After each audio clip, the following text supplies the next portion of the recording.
자, 봅시다. 첫 번째 질문 보겠습니다. 자, 엉덩이 옆구리 등 운동을 하는데 한쪽은 자극이 잘 들어오는데 다른 한쪽은 반대쪽보다 작거나 안 느껴지는 이유가 뭔가요? 그렇다고 다른 쪽으로 보상작용이 일어나지도 않고 자세는 좋은데 그래. 자, 이게 중요해요. 자, 1번 질문 잘 보세요. 이게 선생님들이 너무 많이 제가 항상 구분 짓는 게 구조와 기능을 구분 지어서 말씀드리는 그 말이 뭐냐. 왜 자꾸 이 설명 드리냐면은 1번 같은 케이스 때문에 그런 거예요. 그러니까 겉보기에 바르다고 해서 이 말이 뭐예요? 구조가 겉보기에 바르다고 해서 근육의 기능이 바른 게 아닙니다. 이런 경우가 많아요. 그러니까 겉보기에도 불균형이 눈에 띄게 보여. 그럼 당연히 좌우의 기능적인 불균형이 당연히 있는 거죠. 그거는 당연히 눈에 띄는 거니까 상관이 없는데 겉보기는 자세가 예뻐. 근데 좌우의 기능이 불균형인 경우가 엄청 많다니까? 특히 재활 수준은 뭐 거의 다 그래요. 그래서 제가 구조 보라고 합니까? 기능 보라고 합니까? 그래서 기능을 보라고 하는 거예요. 지금 말씀하신 대로 자세는 좋고 보상작용이 일어나지 않는 것처럼 보인단 말이에요. 구조만 가지고 판단하면은. 근데 자세가 좋더라도 기능에 불균형이 있는 경우가 많은 거예요. 아시겠죠? 그래서 기능을 보라는 거고, 엄연히 말하면은 이미 자극이 안 들어오거나 안 느껴진다는 것 자체가 기능 불균형이고, 그것도 사실은 디테일하게 보면은 그것 또한 구조의 불균형입니다. 근데 이 구조를 대충 눈으로 스티커 붙여가지고 되는 걸로는 판단을 못 하는 거야. 미묘한 구조의 불균형은 기능적으로 찾아야 됩니다. 그래서 그런 거야. 어쨌든 불균형이 있는 거다. 그냥 눈으로 보고, 예쁘네. 차렷해서 예쁘네. 뭐, 스쿼트 했는데 좌우 틀어짐 없네. 불균형 없네라고 판단하면은 무조건 틀립니다. 제가 유튜브 케이스에서도 뭐 수도 없이 보여드리고, 제가 오프라인 강의에서도 수도 없이 보여드리죠. 겉보기에 바른 거는 바른 게 아니다. 겉보기에 발라도 기능 불균형이 생길 수 있다. 꼭 명심하셔야 됩니다. 자, 봅시다. 이거 왜 그래? 이거 왜 그래? 이거 화살표 깨지네. 잠깐만요.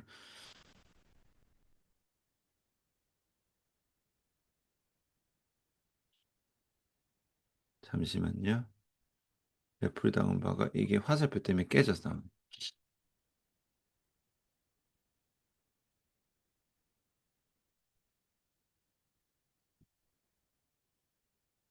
자, 봅시다. 2번입니다. 질문이 있긴 이렇게 나눠야겠다. 몇 년 전에 요가를 하다가 왼쪽 손목을 다쳤습니다. 초반 PT 할 때는 강도가 낮아서 불균형한 게 나타나진 않았지만 하면서 최근에 랩풀다운을 할 때 등 뒤에서 볼 때 랩풀다운 바가 왼쪽으로 휘어져 있고 어쨌든 랩풀다운 불균형 오른쪽 측면에서 보면은 왼팔 쪽으로 바가 더 당겨져 있습니다. 머신 플라이 동작에서도 왼쪽 팔을 동등한 속도로 오지 못하고 왼팔의 속도가 더딥니다. 그러니까 왼쪽에 대한 어쨌든 상지 왼쪽 어깨에 대한 불균형이 있는 거죠. 그리고 플라이 머신 동작 시 오른팔 쪽 상완이 왼팔보다 더 길어 보입니다. 안 빠지는 거겠죠. 견갑이 안 빠지니까 길어 보인다고 느껴지는 거겠죠. 그러니까 견갑이 이제 제자리에 없는 거예요. 추가적으로 회원님 요가에서 왼쪽 손목을 다친 이후로 왼쪽 팔을 잘 안 썼다고 하셔서 힘이 약하다고 하셨습니다. 어떤 평가와 교정을 어떤 식으로 해야 될지 여쭤봅니다. 그러면은 역으로 가면 되지. 보세요. 요가할 때 손목 다쳤다는 건 결국 손을 땅으로 짚는 동작에서 다쳤다는 것 자체가 뭐예요, 지금? 왼쪽 견갑의 기능이 떨어진 상태에서 내발기기 자세라든지 어째 손을 바닥을 짚는 자세를 했겠죠. 바닥에 짚는 자세를 한 거겠죠? 그러면 어떻게 됩니까? 손목에 과사용이 일어나겠죠. 보상작용이 일어나니까. 손목 보상작용이 일어나면서 손목이 부상이 일어난 거예요. 그럼 뭐예요? 일단 출발이 뭐예요? 왼쪽 견갑의 기능이 떨어진 거야. 근데 손목까지 나갔으니까 견갑도 안 좋고 손목도 안 좋지. 그러니까 지금 랩풀다운이라는 수직 당기기 동작. 그 다음에 플라이. 플라이는 뭐예요? 수평 밀기에 해당하는 거죠. 모으기인데. 어쨌든 당기기든 밀기든 다 견갑 자체가 불안정하니까 지금 다른 쪽으로 과하게 쓰는 거죠. 아시겠죠? 그러니까 이거를 틀어진 자세를 분석할 이유는 없어요, 사실상. 랩풀 다운 바가 왼팔로 이렇게 휘었다는 거잖아. 그럼 당길 때 어떻게 돼? 얘를 과하게 밑으로 당겼단 말이야. 그러니까 시작부터 견갑 위치가 아마 빠져 있을 거야. 플라이도 견갑이 뒤로 물린 거예요. 마치 후인처럼 뒤로 가니까 왼팔이 짧아 보이고 오른팔이 길어진 거죠.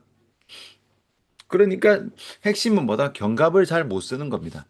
견갑, 견갑 불안정. 견갑 못 쓰는 상태에 견갑이 불안정하니까 어떻게 됩니까? 견갑 움직임이 고장이 난 거죠. 고장 난 거야. 그러니까 이제 이런 견갑을 쓰는 움직임에서 좌우의 불균형이 눈에 띄게 나타나는 거야. 아시겠죠? 이렇게 보시면 됩니다. 뭐 굳이 지금 제가 유추해서 말씀드리자면은 견갑이 좌우가 이렇게 있다고 쳤을 때 지금 상태로 봤을 때는 견갑이 아마 후인돼서 이렇게 안쪽으로 접혀져 있을 거란 말이에요. 중간보다. 그럼 시작이 이렇게 후인 당겨져 있을 거예요. 불안정하면 뒤로 많이 당기는 분들이 있거든요. 이렇게 짧으니까 팔 길이가 일단 짧겠지. 짧은 상태에서 그 랩풀다운 당기면 어떻게 되겠어요? 얘가 먼저 접혀 있으니까 당연히 왼쪽으로 또 기울 거 아니야.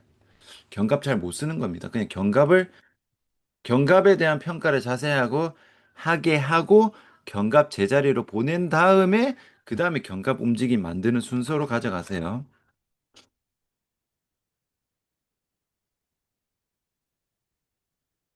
자, 물리치료사가 엑스레이를 보더니 측만인데 2D도 아니고 3D로 척추가 돌아가서 휘었다고 하는데 이런 것도 운동을 잡힐 거야. 측만 무조건 3D입니다. 측만은 무조건 3D입니다. 3D. 그냥 당연한 소리예요. 당연한 소리인 거고 정도에 따라 다른데 뭐 어차피 수술할 수준의 측만 각도가 아니면은 운동으로 잡힙니다. 물론 운동을 잘했다는 전제 하에 측만은 원래 3D다. 자, 윗몸 일으키기 허리 안 좋다고 하는데 복근 수축한 상태로 장요근이랑 찌근 힘을 써서 해도 안 좋을까요? 체력 시험을 준비를 해야 되는데 잘하는 사람을 보면은 허리가 강해서 그런지 모르겠네요. 자, 일단은 시험, 시험 때문에 윗몸 일으키기를 하는 거기 때문에 무조건 해야 되는 상황이잖아요. 그러면은 윗몸 일으키기를 결국 정확하게 제대로 잘하면 안 아프겠지. 좋지는 않지만 아프진 않다. 근데 보통 어떤 상황에서 윗몸 일으키기를 할 때 허리가 안 좋냐면은 이 윗몸 일으키기라는 것 자체가 기본적으로는 고관절 굴곡 플러스 요추 굴곡입니다. 두 개가 들어가야 되는데 고관절 굴곡을 제대로 못하는 상태에서 요추 굴곡만 과하게 하게 되면은 요추의 데미지가 많이 가겠죠. 그래서 말씀하신 대로 장요근 직근까지 어쨌든 체력 테스트는 무조건 많이 하는 게 장땡이기 때문에 정확한 움직임 이런 거 필요 없어요.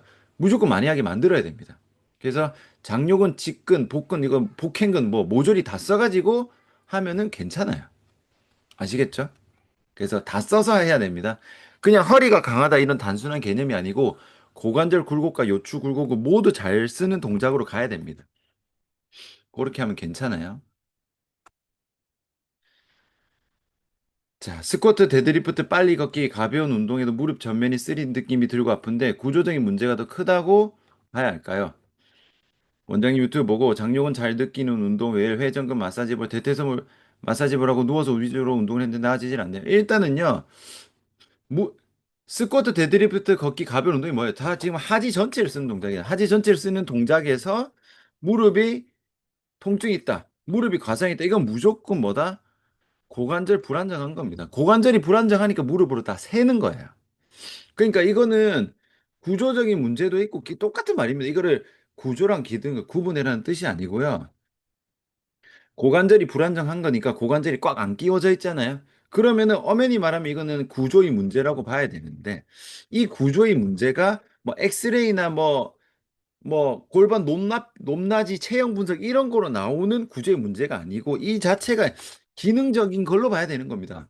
정확하게 조금 더 구분 지어서 하면은 단순하게 뼈 위치로 보는 구조의 문제가 아니라 아주 미세한 구조의 문제이기 때문에 결국 뭐로 봐야 된다? 기능의 문제로 봐야 된다는 거야. 그러니까 선생님이 뭐 스쿼트 할 때 좌우틀어짐 없어요? 해서 감별되는 구조의 문제가 아닙니다. 이 고관절의 불안정이라는 단어 자체가 미묘한 불안정이기 때문에 그거는 기능으로만 볼 수 있는 거예요. 그럼 지금 보세요. 선생님 한 게 뭐 있어요? 장요근 잘 느끼는 운동, 외회전 마사지, 대퇴사도 누워서 위주로 운동했는데 왜 나아지지 않겠어요? 제가 아까 뭐라고 했어요? 누워서 서서 한 다리라 했잖아. 스쿼트 데드리프트는 두 다리, 서서 두 다리. 빨리 걷기는 뭐야? 서서 한 다리잖아. 근데 지금 뭐 하고 있어? 누워서만 했으니까 당연히 안 잡히지. 서서 한 다리까지 잡아야 무릎에 대한 그 안정성이 괜찮은 겁니다. 아시겠죠? 서서 한 다리까지 잡아야 좋아지는 겁니다.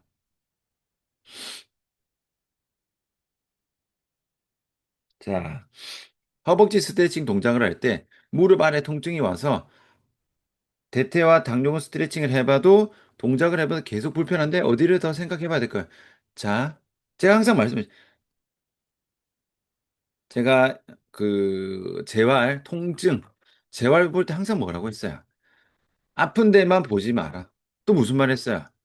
스트레칭, 마사지만 하지 말라고 분명히 말씀드렸죠. 이게 왜 아픈지를 이해를 해야 돼요, 이해를. 지금은 대퇴사두 스트레칭을 하는데 무릎에 통증이 있어요. 그럼 뭔가 대퇴사두가 텐션이 과하게 걸린 거잖아요. 그럼 대퇴사두에 대한 텐션이 떨어져야 되는데, 대퇴사두 뭉쳤네. 그러니까 대퇴사두 스트레칭 해야 돼. 이런 거는 아무 의미가 없습니다.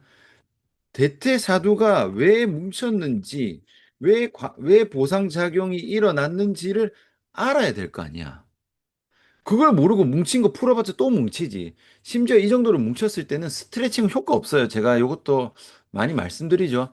스트레칭은 재활 단계에서는 하는 거 아닙니다. 풀어야 돼요. 만약에 푼다고 하더라도 요거는 마사지로 풀어야 되는 거고. 근데 지금 자체는 애초에 대퇴사두 무릎의 과사용 패턴 자체가 해결이 안 됐잖아. 근데 푸는데 해결이 될 리가 없지. 대퇴사두의 과사용은 고관절 굴곡에 대한 기능 저하. 즉 뭐다? 크게 보면은 근육으로 따지면은 장요근이 제대로 고관절 굴곡을 잘 못 만드니까 대퇴사두의 과사용이 일어나는 거야. 아시겠죠? 이거를 이제 관절로 넓게 보면은 결국 고관절이 불안정한 상태에서 장요근이라는 이런 애들이 제대로 힘을 못 쓰면서 대퇴사두로 과사용되면서 그 무릎으로 과사용될 거 아니야. 고관절이 불안정하니까 무릎에 대한 보상작용. 무릎 보상작용, 대퇴사두 보상작용 똑같은 말입니다. 제가 근육으로 얘기하는 거고 관절로 얘기하는 거야. 이런 상태니까 당연히 고관절이 기능이 정상적으로 작동이 돼야 고관절 굴곡이 정상적으로 작동이 돼야 무릎에 대한 보상작용이 주는 거예요. 아시겠죠? 그래야 해결이 되지. 뭉쳤으니까 스트레칭 해야지는 아무 의미 없다. 승모근 맨날 뭉친 사람한테 승모근 스트레칭 시켜보세요. 며칠 가는지. 원인을 해결해야 됩니다. 원인을.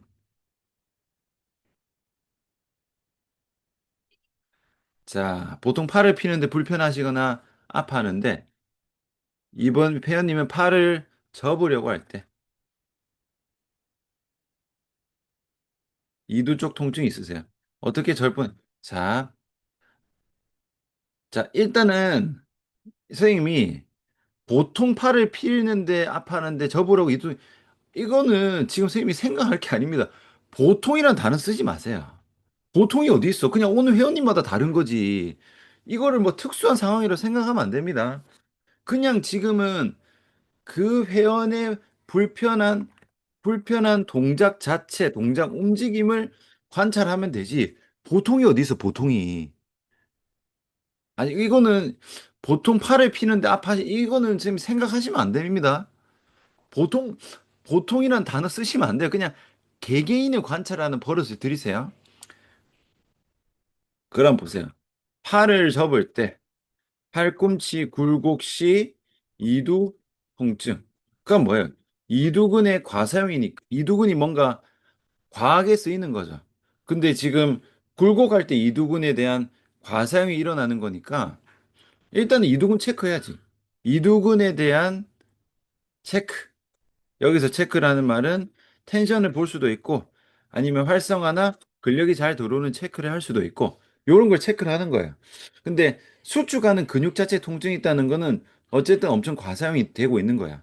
그러면은 사실 팔꿈치 굴곡이라는 거는 동작이 굉장히 단순하기 때문에 그냥 이도만 풀면은 일단은 좀 떨어집니다. 근데 그 다음 관찰해야 될 거는 왜 굳이 이두가 과사용됐느냐라고 봤을 때는 이제 어깨, 견갑에 대한 움직임도 관찰해야 됩니다. 그러니까 지금은 어깨 움직임에서 이두근 통증이 있는지 추가로 체크. 있으면은 그거까지 잡아야 되고요. 아마 이런 경우는 웨이트를 하시는 경우는 뭐 높은 확률로 당기기 동작에서 견갑을 잘 못 쓰게 되면은 이두를 과사용하는 패턴이 굉장히 많이 나타납니다. 그래서 아마 당기기 동작 자체를 제대로 못하고, 그러니까 쉽게 말해서 등을 잘 못 쓰고 이두를 과하게 쓰고 있을 확률이 높아요. 그럼 그런 것도 또 넓게 체크를 해야겠죠. 그런 것까지 해결이 돼야 이두근에 대한 과사용 원인이 해결될 수가 있다. 이렇게 많이 보셔야 됩니다. 아, 요거 이 책 강산 유명한 책 한번 보세요. 저도 어쨌든 추천받고 봤는데 뭐 일단은 저는 제 개인적인 의견이니까 한번 선생님들이 판단하세요. 유명한 책 이런 거 믿지 마세요. 유명하다고 해놓고 쓰레기 얼마나 많은데. 한번 그러니까 저는 이게 왜 안 좋다고 했는지 제 나름의 이유를 설명을 드렸기 때문에 거기에 대한 판단은 선생님들이 하시면 됩니다. 자, 그 다음 볼게요. 70대 여성 회원, 양쪽 무릎 통증이 있고 누워서 무릎이 다 펴지지 않습니다. 운동 시작하고 2회차 끝났는데 계단 올라갈 때는 통증이 1, 2 정도 감소를 해왔고 계단 내려갈 때 왼발이 거의 닿을 때 오른 무릎의 통증에 차도가 없다고 합니다. 원장님께 배운 하지 재활을 계속할까요? 다른 방법이 있을까요? 자, 일단 보세요. 계단 올라갈 때 통증 조금 감소한 걸로는 보면 안 돼. 지금 왜냐면은 지금 하지 재활을 배우셨다 하셨으니까 제가 하지 재활 순서 뭐라고 했어요? 누워서, 서서 두 다리, 서서 한 다리라 했죠. 그럼 여기서는 선생님이 계단에 대한 그 좋아진 여부를 체크를 하려면은 서서 한 다리에서의 고관절 골반 세팅이 완벽하게 됐다는 전제하에 가야 됩니다. 근데 이게 제대로 안 됐는데 계단의 동작이 나올 리가 없잖아. 무슨 말인지 알겠죠? 서서 한 다리에서 움직임이 완전하게 되고 그 다음에 계단입니다. 바로 계단 가면 안 돼요. 지금 70대 회원이고 무릎이 다 펴지지 않잖아.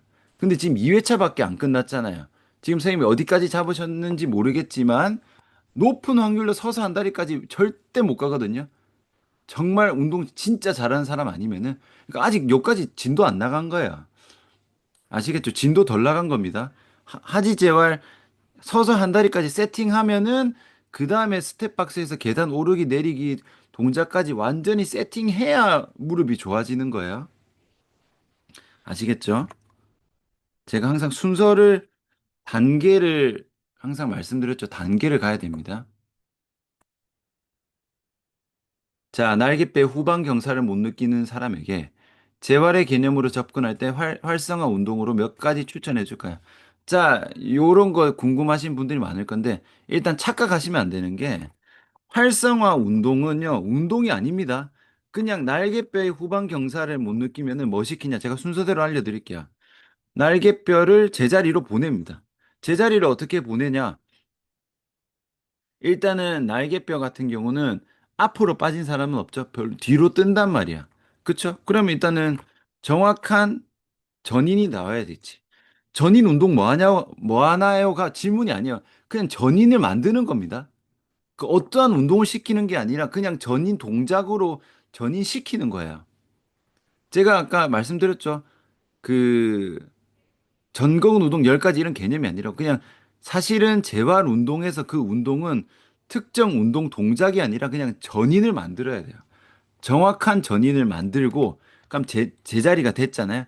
정확한 전인이 됐으면은 그 다음에 어떻게 들어가냐면은 상방회전을 만들어야 됩니다.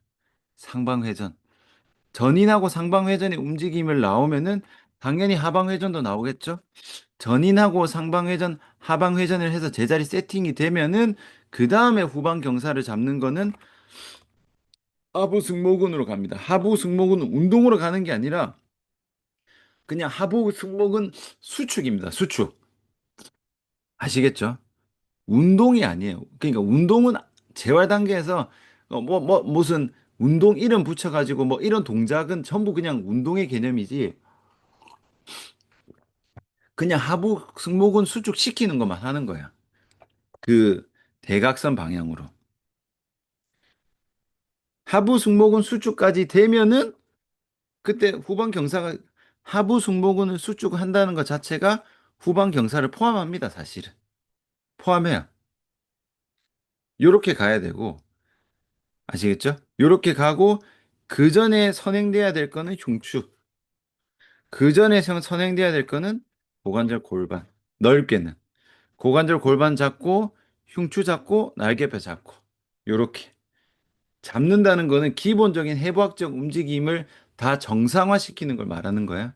전방경사, 후방경사, 흉추의 흉추 신전, 흉추 굴곡, 전인 상방회전, 하방회전 이렇게 순서대로 잡습니다. 그러니까 지금이 그 질문하신 의도는 알겠으나 날베껴 후방경사 못 느끼는 사람에게 할 수 있는 활상 운동 네 가지 이런 식으로 몇 가지 이렇게 골라서 그냥 뿅뿅뿅 하면은 안 됩니다. 해보세요. 그런 식으로 하면은 아예 핀트를 못 맞춰요. 그런 개념으로 가져가시지 마시고 고관절 골반 순서대로 그냥 각 기본적인 해부학 움직임 있죠. 그거를 다다다닥 정상화 시킨다. 딱 그냥 그렇게 잡으셔야 됩니다. 특정 운동, 특정 테크닉이라고 생각하시면 안 됩니다.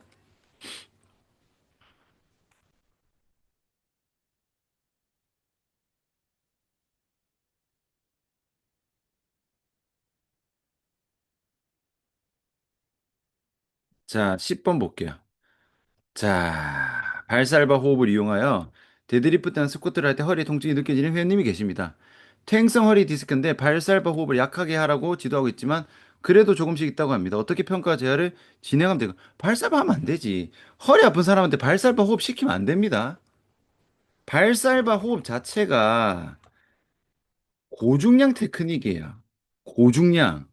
그러니까 복압을 아주 강하게 잡고 가는 거기 때문에 통증 있는 사람한테 시키는 테크닉이 아닙니다.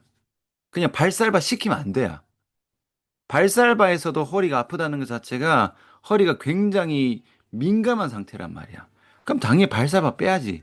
호흡 잡고 가야지. 아시겠죠? 발살바 재활 단계에서 하는 거 아닙니다. 발살바 하시면 안 돼요.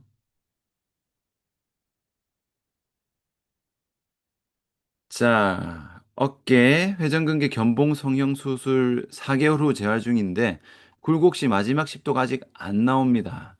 극하근 정지부의 통증이 계속 걸려서 운동에 애로사항이 있습니다. 어떻게 접근하면 될까요? 자, 제가 여러 번 말씀드렸죠. 이것도 제가 어깨 케이스 할 때마다 말씀드립니다. 가동 범위, 재활에서 가동 범위 집착하면 안 됩니다. 재활에서는 가동성, 가동 범위는 나중이에요, 나중에. 제가 뭐라고 했어요? 안정성부터 잡아야 된다 했잖아. 견봉 성형술 수술할 정도면은 이미 수술까지 갔다는 것 자체가 어깨 관절이 불안정한 상태라니까? 어깨 관절이 불안정해서 지금 견봉이 자라서 성형술까지 간 거지. 이 사람이 가동 범위가 안 가서 간 게 아니라니까. 아시겠죠? 그 마지막 10도 신경 쓸 게 아니에요. 극학은 정지부의 통증이 걸린다는 것 자체가 뭔가 근육이 빳빳해서 이런 개념으로 가는 게 아니라 어깨 주변 근육이 활성화가 딱 돼서 안정적으로 딱 박혀서 돌아가야 됩니다. 그게 안 돼서 이 사람이 견봉 성형술까지 간 거예요.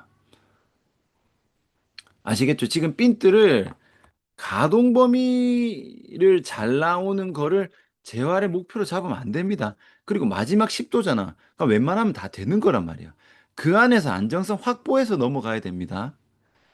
억지로 그냥 가동 범위 만들었다가 운동하면 그대로 다쳐요. 지금 이미 걸린다 했잖아. 극학은 정지부에 걸린다라는 것 자체가 지금 어깨 관절이 잘 안 맞는 상태라니까, 거기가. 잘 맞추려면 어깨를 제자리로 딱딱 끼워 넣고 넘어가야지.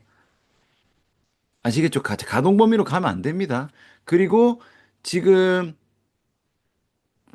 집착하시면 안 되는 게 굴곡 10도 범위에서 걸리잖아요. 그럼 그 범위 안에서 일단 정상적으로 어깨 관절 세팅을 해놓고 그 다음에 넘어가야 됩니다. 순서가 가동 범위가. 이걸 어깨 재활할 때 실수를 하는 분이 너무 많아요. 제가 단적인 예로 볼게요. 자, 내외전 문제가 있다 칠게요. 내외전이 자, 내외전 이렇게 해서 내려가면은 뭐 한 요 정도 가야 된단 말이야. 근데 안 가. 안 간단 말이야. 안 가니까 막 누워가지고 막 어깨 쪼물딱 해서 막 세리 눌렀어. 그게 간다 칠게요. 근데 이게 여기서 내외전이 안 가는 이유는 가동 범위의 그런 뭔가 근육이 타이트 이 개념이 아니라 견갑하근을 못 쓰면은 내외전이 안 된다니까. 회전근개가 제대로 작동이 안 돼서 외회전, 내외전에 제한이 있는 거지. 뭔가 근육이 너무 타이트해서 안 넘어가. 이게 아니에요. 그거는 우선 회전근개가 정상 작동되었다는 전제하에 그 다음에 타이트한 거를 가야 된단 말이야. 근데 원래 써야 되는 근육이 제대로 작동되는지를 신경 안 쓰고 그냥 각도만 막 세리 하면은 가긴 가는데 어깨가 덜렁덜렁 거린다고. 제일 많이 저한테 오시는 고관절 골반에서 제일 많이 오는 게 뭐냐면 고관절 막 덜렁덜렁에 힘 하나도 못 써요. 근데 막 고관절 스트레칭 한다고 막 쫙쫙 당겨놔. 그 가동 범위 다 나와. 가동 범위만 다 나오고 고관절은 다 빠져 있다니까. 그러니까 체중 지지가 안 되니까 무릎 발목으로 다 아프지. 어깨도 똑같아요. 가동 범위 10도 안 나오는 거 막 이게 막 용수거 잡아 당기면 어깨 다 나갑니다. 제자리로 끼우는 게 먼저야. 아시겠죠? 그리고 지금 견봉 성형술 했으면은 팔 어깨 올리는 걸 신경 쓰는 게 아니고 견갑 움직임부터 봐야 됩니다. 견갑이 잘 안 움직여서 애초에 그게 견봉 성형술을 했단 말이야. 충돌이 계속 되니까. 그럼 견갑 움직임을 확보하고 그다음에 팔 굴곡을 확보를 해야 된다니까. 아시겠죠? 지금 억지로 이 늘리다가 그 상태에서 운동하면 어깨 작살 납니다. 조심하세요. 가동 범위 10도 안 나오는 거를 뭐 어떻게 더 가동 범위 늘리지라 하지 말고 우선 이 사람이 정상적인 견갑의 움직임이 나오는지 정상적인 회전의 그 어깨 뼈의 움직임이 나오는지 확인을 하고 그 다음에 가동범위 늘리는 거예요. 아시겠죠? 그리고 지금 수술은 이제 4개월밖에 안 됐잖아. 이거 억지로 늘리려 하지 마세요. 다칩니다. 성형술 했으면은 분명히 지금 어깨 근육 기능 다 빠져 있단 말이에요. 견갑도. 조심하세요.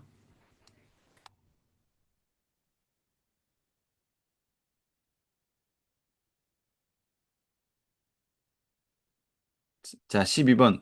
80세 여자 회원님으로 발목을 다친 적은 없는데 걸으시다가 갑자기 발목이 시끈하고 주저앉을 것 같은 느낌이 자주 든다고 하시는데 어떻게 평가하고 기능 강화 운동을 해야 할까요?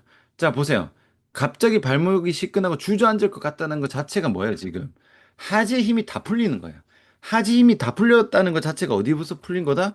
고관절부터 힘 풀린 거야. 고관절이 힘이 풀려. 그럼 어디로 보상자금 가겠어요? 무릎으로 가겠지, 일단은. 근데 무릎도 안 좋아. 그럼 어디로 가겠어요? 발목으로 가겠지. 고관절부터 보세요. 고관절부터 보는 겁니다. 근데 이제 80세 분이니까 천천히 가야겠죠. 이게 제가 고관절 뭘로부터 봐라 했어요?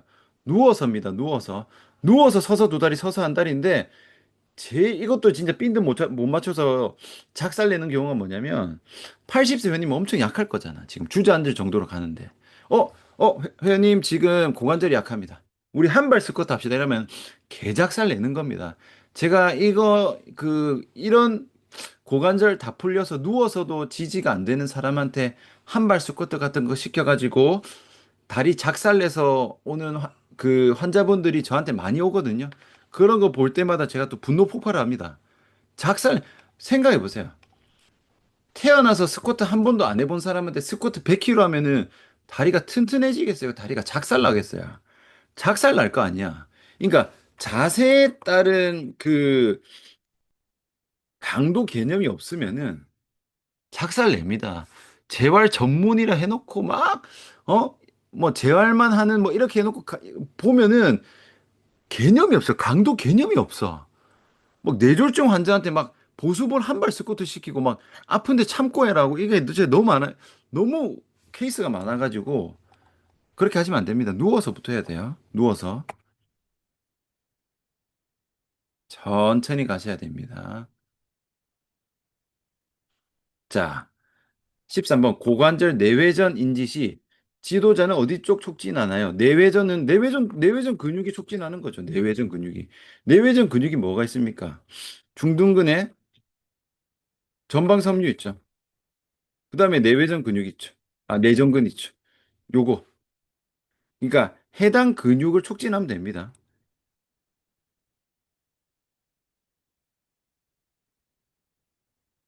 자, 봅시다.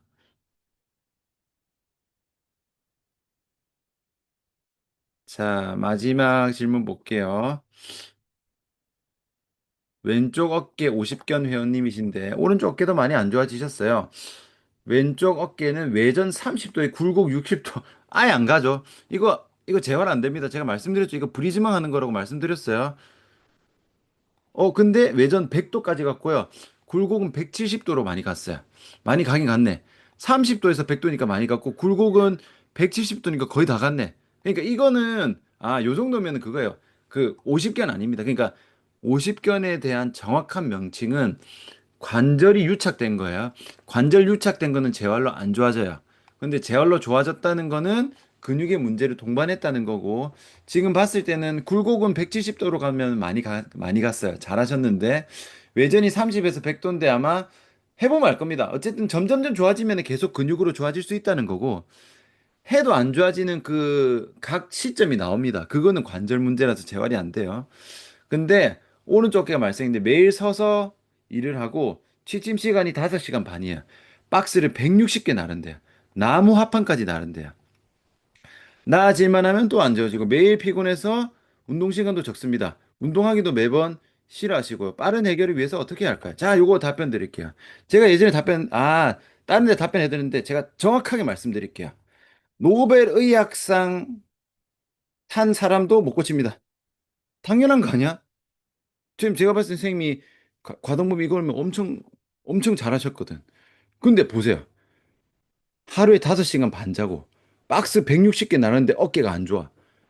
그 다음에 심지어 운동 시간도 적고 운동하기도 싫어해. 어떻게 고쳐? 절대 못 고칩니다. 안 돼, 안 돼. 당연한 거 아니야. 제가 예시를 몇 개 드릴게요. 어, 무릎이 골절됐어. 아니, 이거 거의 극단적인 거죠. 무릎 골절 환자가 있어.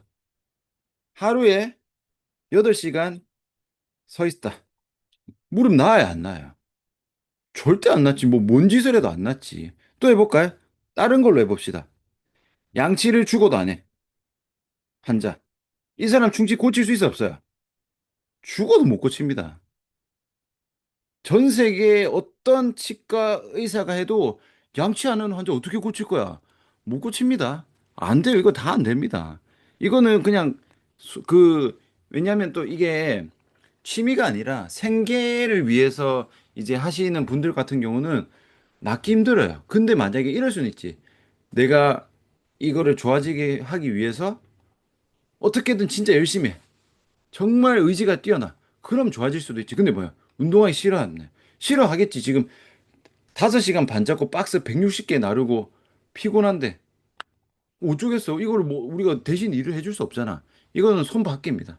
이거를 확실하게 말씀드려야 돼요. 선생님이 못하는 게 아니라 이거는 노벨 의학상도 못 고칩니다. 절대 못 고쳐요. 맞잖아. 뭐 예를 들면은 어깨 아파. 어깨 아픈데 뭐라고 할까요? 아니 하다 못해 하다 못해. 투수 야구 선수 투수야. 근데 어깨가 50견이 왔어. 어깨 50견이 온 투수라 칠게야. 근데 이 사람이 야구를 계속해. 나아야 안 나아요? 안 낫지. 어떻게 나아요? 그러니까 그 생계 유지 때문에 뭔가 어쩔 수 없이 이런 상황이 있는 경우가 재활에서는 있어요. 분명히 있습니다. 근데 확실히 말해야 돼. 안 나아요. 어쩔 수 없어. 한계가 있다.